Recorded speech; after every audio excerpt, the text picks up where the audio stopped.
আসসালামু আলাইকুম রহমতুল্লাহি ওয়া বারাকাতুহু। আমাদের দেশে যে এমপি মন্ত্রীগুলা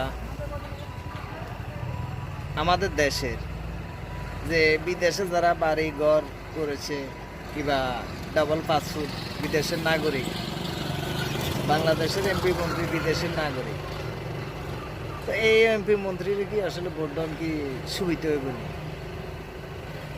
কারণ হাতে এনে আকাম করে দিই হাতে বিদেশ যায় উড়ি থেকে, তাহলে এসব এমপি মন্ত্রীর নমিনেশন দন কিনলে এই জিনিসটা আমাকে বড় বড় দলগুলা বুঝে না যে দেশের নাগরিক সাধারণ একজন মানুষ, একজন সাধারণ নাগরিক, তাকে নমিনেশন দন যায়।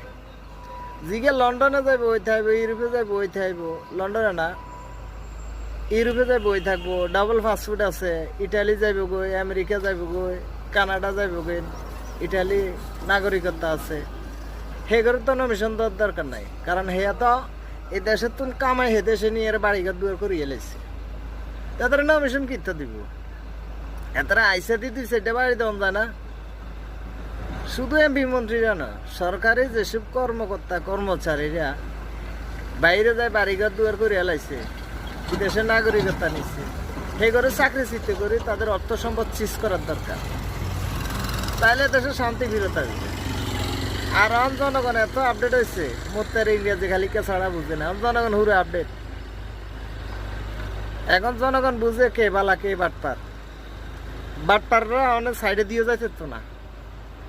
কারণ মানুষের ভোট দিয়ে মানুষে ওই কিছুলে আশা করে না, মানুষ শুধু আশা করে একটাই, যে ভালো চলক, পরিবেশ সুন্দর হোক। এই মানুষের পরিবেশ সুন্দরটা আরে হুঞ্জি করিয়া ইউরোপে বাড়ি গাড়ি ইত্যাদি ইত্যাদি করি বিয়ে হাতাশটি হাতের বউ হাতে লই যায়, হাতের বউ হাতে লই যায়, এই রাজনীতিবিদদের করি এ নেতা হলে।